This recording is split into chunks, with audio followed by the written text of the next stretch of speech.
Paulin. Papa Paulin. Oui, oui. Papa Paulin, oui. On a siège de grand parti, on a un laboratoire politique à Congo. Tout le monde a siège dans l'unité de la 10e ville. Tout le monde a membre de la UDPS. Bien sûr. Alors d'abord, je change un peu les mots pour modifier. Et ça, siège, c'est un temple de la démocratie.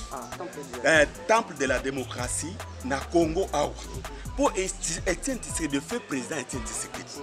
Azalaki n'importe qui dit. Il fait l'icône de la politique congolaise. Donc ici, na nenge lelo disparition na Salami. Donc awa est un temple de la démocratie. Donc la situation awa na zo yebsoke non, mais tous allés awa. Donc tous adeptes, nous sommes des sujets. Donc nous allés awa, nous sommes les fruits de la démocratie par ce père là. Donc les pères de la démocratie congolaise. Merci beaucoup Ndenge le père de la démocratie à Congo. Ce qui est le Congo est retrouvé démocratie. Ce qui est la démocratie na Congo c'est grâce à lui. Oui, donc ça qui a n'importe qui. Parce que bino bat botikali est-ce que vous voyez que ça image ya papa Etienne Tshisekedi Mulumba. Personnellement to ko ko la image na entre autres ndakisa lokwa tozana une situation ya machine à voter na totambola ki pena bandeko ba lekaki na basali ki marche na le 26 bino bozala ki absent. Et donc on va être bandeko mingi balobi UDPS asali trahison ndenge ni ake ko accepter machine à voter. Actuellement on benga ngo machine à voler. Donc UDPS peut à permettre machine à voler ezala. Donc il ko lobate ke bozwi mwa kanyaka te. Monsieur le journaliste akati balobate. Tolanda ka distraction te oyebi d'abord tozolo banobo. Soki démocratie et salami et bandande et pas papa oyo ici kabiso tozali na temple awa. Non na yezalaki non comme c'est dit à la Bible. Biso ezalaki basaki ko benga ye que non azalaki mutu moko na parole d'évangile. Il reste donc quand il dit etikali kaka amen. Vous comprenez? Non de banda ah oui ezalaki ko tikala kaka oui il pas naie. Mais problème le nga yebso ezabo. Oyebi ke basaki ko taxer IDPS de temps en temps que non la politique ya chaise vide. Mais ce qui est lobby biso tozali lo lenge tozali. Tosi to lekeli bango na mayele. Oyebi loko biso tozali siko. O président Félix Asali. Oyebi mutu wana za fruit. Alobaka boy. Ngai lelo naza adepte que je suis tombé comme un cheveu dans la soupe. Non. Il a commencé par la base. Azana formation yangonde azo accomplir sur commission sur au père de la démocratie atikeli. Na lingna yebso likamwa machine à voter. Oui na lingna yebso boy. Omoni ba oyo basolo bakebiso tozwaki kanyak. Bangonde bazui. Balingi peuple congolais te. Ennemi ya Congo ezakaka congolais yemoko. Je te dis quoi? Machine oyo ozo yokawana eza machine. Eza lokolo ozui nyoka ya jouer. Au lansango na butu.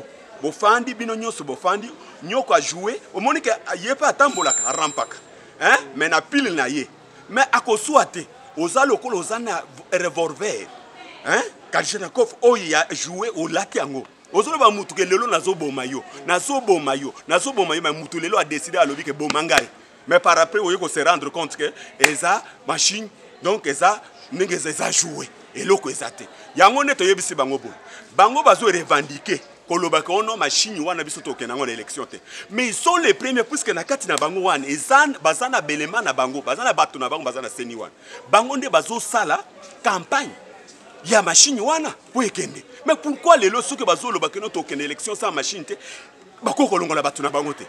La première des choses, balingaki balongola d'abord bato na bango poko yebisa peuple que non nenge zali awa biso machine moyen tokende ezate mais batiki bato na bango na bazoka ka evre kuna bazo ko lobi IDPS que non voilà les loyo IDPS nenga zali wana toucher kanyak biso toucher kanyak te tozo lancer message na peuple congolais nyoso et si koza au fin fond ya ko yebiso que pour cette fois-ci biso to élever équivoque wana ya politique ya chaise vide tozo ken machine ou sans machine à élection.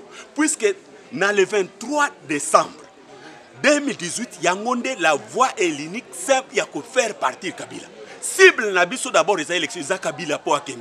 Puisque Kabila même, si on va payer ne fût qu'une année, il y a bonus à organiser l'élection.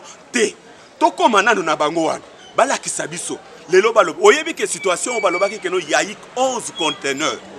Il y a machine et koyaki nakatia ya mer rouge papa likambo wan tozolo tolobi boy bande kuna biso ya opposition basolo bakebiso to likanyak tozela na bandi mana to komana na bango na le 23 décembre total soki lelo Kabila kozana volonté ya organiser l'élection.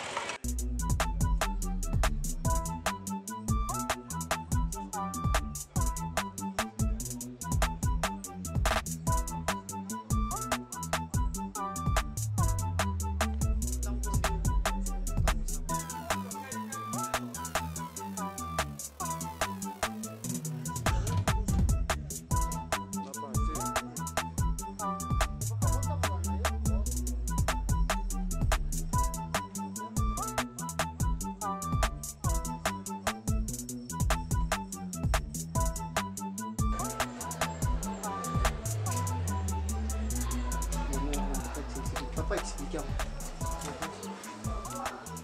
Bon, là, ils ont place papa Wandaï pour télé radio. Wandaï fi papa Etienne, le feu Tshisekedi, bureau Néroyo, on a bureau secrétaire.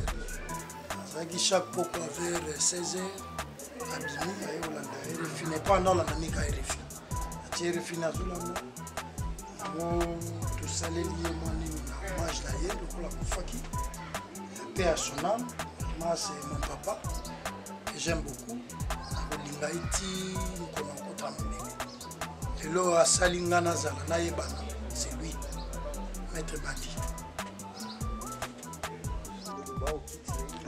Au Kitinaye, au Radio Naé Messa, Mabapaya.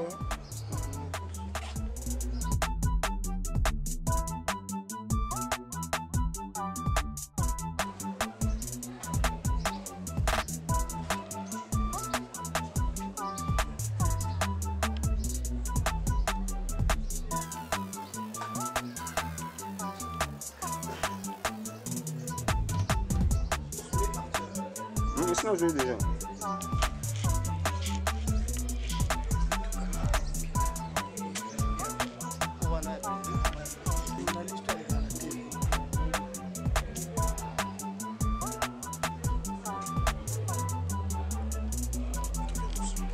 Bote mi papa? Bote papa. Papa kombo nani?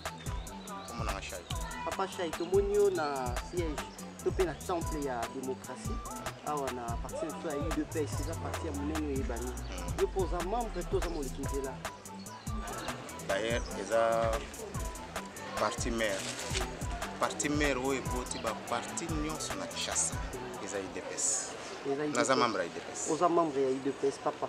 Lelo tozolanda actualité na biso ya machine sur machine à voter. Bande comme ça benga machine à voler kasi UDPS apesi yango nzela machine à voler ezala na ba élection. Au moins que bo favoriser bande ko ya majorité que ba dribbler bino na ebité. UDPS azwi kanyaka te. Voilà. UDPS ba mbula nyonso asali atikala kozwa kanyaka te. Ba proposer ebele azwa te. Basala nyonso akoya na mutambo te. Kaka lelo na dernière minute oyo Kabila komi na porte azofungula porte abima. UDPS azwa kanyaka. Makanisi wane utibino wapi. Kabila aza déjà na porte asa funguli déjà tika sikwa cha lokolo libanda bima kende. Tokozwa kanyaka pona uzwani. Toza na tawana tamukite. Biso tolobi boy. Bo dribbler biso na 2006. Bo dribbler biso na 2011. 2006, 2011 ezaki machine à voter te. Ezaki bulletin. Siko lelo tolobi ezala machine à voter. Ezala bulletin. Tozo kende na bino tina suka. Biso ata bochi machine à voter. Toko gagner. Na 2011, président Chena lobaki Kabila ata chi mwasi na ye na kobima. Esalamaki. Président Chena bimaki. Kabila chi batu na nyonso. Président Chena abimi mais va renverser ba résultat na ye ba pesi yango Kabila. Lelo lisusu la même chose tokeka na schéma moko. Kabila ata achenani ata amichi moko na machine à voler. Toko bima. Tozo kende toko tikela bango sultante. Bino bondimi machine à voter na kanaka. Tondimi yango na motema nyonso na motema moko tozo kina na machine à voler. En tout cas, aux obosana te ke bosala kipe bosangana kina baninga mususu.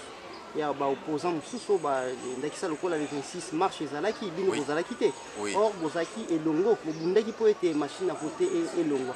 Kasi bo surprendre biso directement tout monde a UDPS andimi machine à voter entre temps ba bozaki elongo na baninga ba lobi bino bosali trahison.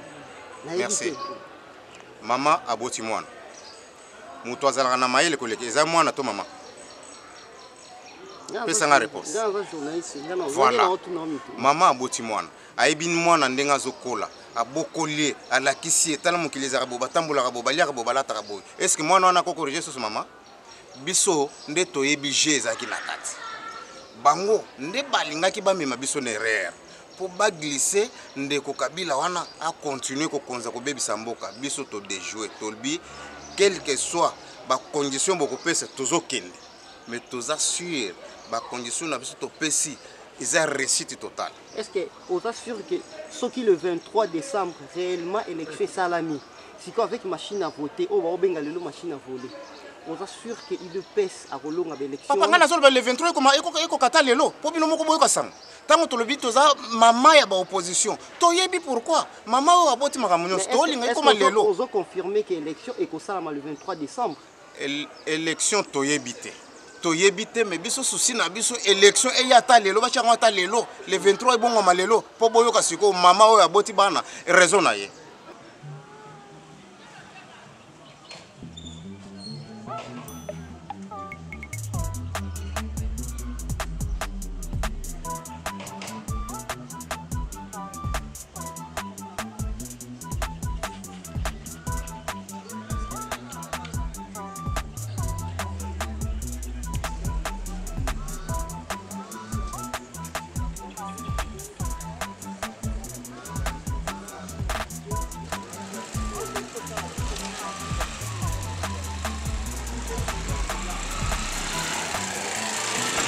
Oh, mbote mingi ndeko. Mbote papa. Tokuta yo awa na siège na quartier général ya UDPS. Voilà. Ndeko nanga moko abisinga lobi awa eza temple ya démocratie. Oui oui. OK. Tozana mituna kolandela actualité na biso ezali par rapport ya machine à voter. Élection eza le 23 décembre. Kasi na ndenge toyebaki opposition na ndenge asanganaki, ndenge bosanganaki esali ete UDPS d'ailleurs kutu na marche na biso le 26 to monaki bandeko ya opposition basanganaki UDPS azalaki te. Lelo tokuta bino ba combattant boza ebele awa. Kasi eloko ekamusi biso ezali que na le 26 to mona ebino na marche te. Est-ce que réseau ezali? Oui oui. UDPS na banzi na oye salamaki na bandeko na biso oyo ya opposition le 26. Bon, c'est la démocratie. Oyebi ke UDPS abundi pona ko obtenir d'abord multipartisme kati na mboko oyo. Yango omoni lelo toboti ba parti nyonso wana eza na mboka et tokoki toza fier ya komona musala oyo vraiment leader ya UDPS vraiment paix à son âme oyo asalaki et lingi ko lobate ke bandeko na biso ndenge bayaki kobotama na liti ya UDPS bakoko kozala na même idéologie que UDPS te. Quel que soit kozala ensemble na banzi que chaque parti politique aza na idéal na ye comme UDPS azo garder toujours idéal na ye. Koboya na biso kozala na kati ya marche ya le 26 na banzi eza na raison moko oyo esali ke biso to participer na kati ya marche wana te. Raison ya liboso to yebi ke bandeko na biso oyo baza en face na biso ndeko Kabila aza na volonté te ya kotika mboka na biso. Ndeko Kabila pona ye alingi adjembela toujours na article na bango fantôme oyo bacha na kati ya constitution ya koloba que le président reste en fonction jusqu'à nouvelle installation du nouveau président. Na yango UDPS en tant que école politique oyo formé tozalaka na tamba leader na biso na bureau politique ya UDPS bazwaka ta ya ko analyser makambo ya politique avant ekoma yango monaka tozalaka na kamwa difficulté moke ya compréhension ya ba ndeko na biso mususu bayaka ko comprendre biso après eloko nini s'est passé ndeko Kabila pona ye alingaki ba mema biso na distraction parce que baza na volonté te ye na mwana musala na ye nanga ya ko organiser élection te mais balingaki ba amener opposition kati ya distraction ya ke to banda kotele ma machine à voter sama tokokende élection non à la machine à voter tandis que en réalité ezaneti muto akote lio na ndako na munduki ya kopala azo intimider yo pour que opesa ye mbongo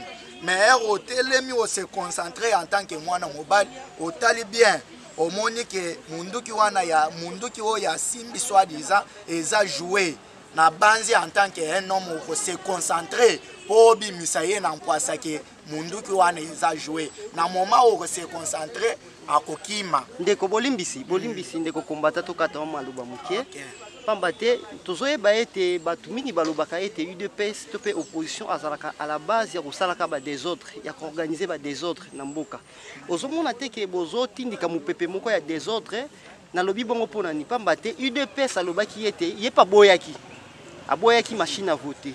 Topusani pembeni basangani na baninga mbala moko UDPS alobi te andimi machine à voter. Ozomona te kesali mwa mbilinga na makanisi ya bato. Monité et oui, na banzi congolais baza déjà matir naza na yesengo makasi parce que na marche yango et salama qui soit disant congolais aza vraiment mature parce que bino moko boza na résultat ya marche wana mais eloko moko na kosenga na bandeko wana basala ki marche vaut mieux ba pesa bandeko oyo bakendaki na marche résultat ya marche yango mais koloba ke UDPS azalaka na bambilinga mais bato babandaki d'abord UDPS avant processus oyo ebanda tobengaki bandeko ya koyebisa bango moto oyo aza en face na biso cette pouvoir ya occupation baza na volonté te ya koorganiser élection boya tosangisa ba énergie to boyikote ba processus oyo parce que aza na volonté te na banzaki boyebaki parti ya liboso oyo telemaki officiellement nazotanga ndeko na biso azalaka pe na UDPS compte tenu ya bambilinga se retrouver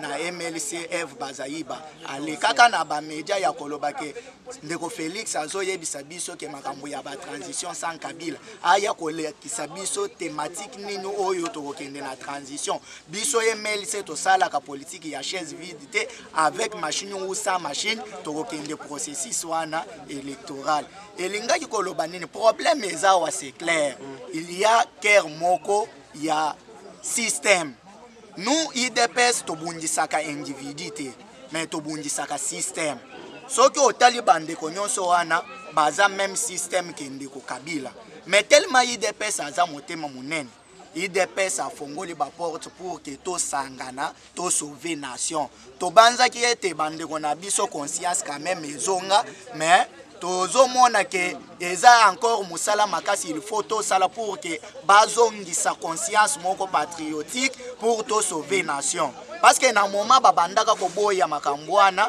babandaki ko pousser ba raison moko eza banal baye komona réalité en face ba misusu oyo bakati bango ba misusu bazoluka toujours kopesa beki na Kabila po ba continuer système na bango bazoluka toujours ba dévier UDPS po ba koyisa ye na libulu ndeko mbote ndeko komona nani ngolanga Eric Dibeka toyoko kutwa na temple ya UDPS en pleine place ba combattant motema ya Congo ezalaka nde awa na point na balabala papa Etienne tokuti yo na kati ya ba combattant ndeko mekana ni ko expliquer biso ndeko ya wuti kolongwa wa ayebisi biso likamba machine à voter alobi apesi exemple alobi mutu akoki koya na munduki ya jouer abimelo ya braquer na mwasi na bana obena mama na famille yo remarquer eloko wana eza jouer okosala makasi tu olongola yango mais exemple on a pesi na machine à voter za ndenge nini mekana kolimbola.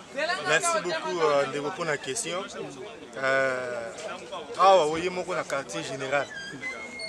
Oui, ça quartier général siège à Etienne Tshisekedi de Mulumba, super héros national. Et quand moi élection, ils ont problème, moi ils ont mené ma casse. Là-dessous des cartes, ils ont moins ébélé. Bah Congolais bolandanga bien. Mambo machine à voter, ils ont forcément monné nanga monter na Kabila. Kabila tikala jamais qu'on a la volonté pour organiser des élections. Nous ce besoin mon azo ça là, tout ça ils ont bagé croyant qu'ils ont maître du jeu, ils ont joué dans fater temps pour qu'à un moment donné débat le barapolitique est dynamique, j'aime beaucoup jouer dans avantage mais malheureusement pour lui avec Dieu et la communauté internationale balayé à beau peuple congolais pour échouer. Machine à voter, nous devons faire une explication à l'Ikamoua. Ah, moi, ils ont joué. Ils ont gagné. Il faut jouer la psychologie à bateau. C'est ce qu'Abel est en train de préparer avec Nanga. Au Azali, envoyer na ekuna na seni. Le coup Nanga n'a partant pour organiser l'élection. Maintenant, le coup a rassuré que pour organiser l'élection, il faut tout jouer na jeu. Ceux qui vont éviter avant de continuer à informer le moko nanga isa prometaka na Kabila ke ngana kopé so glissement mais glissement ne kota na zela ngati ya yoti me kota na ba opposant yango moni jeo eza lelo comprenez bien que va après organiser l'élection té bazu une partie échantillon machine à voter ba nango awa pour na projet psychologie à battre soit disant va organiser l'élection connaissez bien que l'okwana d'abord sur le plan légal exacté Et maintenant, ils veulent jouer à ce que va imposer le moment. C'est pour ça que nous arrogance dans tout ce temps. Si on a une machine à voter, non. Il bien que l'on y aura un moment donné, il y a un moment pour se retirer. Parce que c'est bien qu'il y a des opposants qui vont jouer dans le jeu. Maintenant, politique est anime. Tu installes le coin, tu es un échantillon. Et tu peux désister et au moment opportun. Voilà, nous écartons la machine à voter, tout bien ce qu'on a dialogue, et Kabila va dire non, on a un problème, moi je n'ai aucun problème, je reste en place et tout créer sous transition. Machine à voter, ils ont joué des retours, on a besoin, il y a plus ou moins 1000 et quelques, 100 000 et quelques machines à voter. Et maintenant, Bobeta total, ici il y a déjà combien de machines à voter? Nous avons parlé de 35 000, et Kiti non, et 19 000, et RFI c'est 12 000 machines. Maintenant, il y a un conteneur de quoi dans maïs. Tout ça, ce sont des signaux. Il y a les lobby, présentation de camion, hélicoptère, Zanaï Bissabino Bavantir. Nanga po a raison. Il veut jouer la psychologie du peuple congolais et la communauté internationale. Qu'est-ce qu'il veut faire au juste? Logistiquement, je suis déjà prêt. La machine, pour déployer la machine. Et maintenant, pourquoi Missy Bilo a joué, il appelle encore une fois, à part machine à voter, on ça jouer Moussoussou.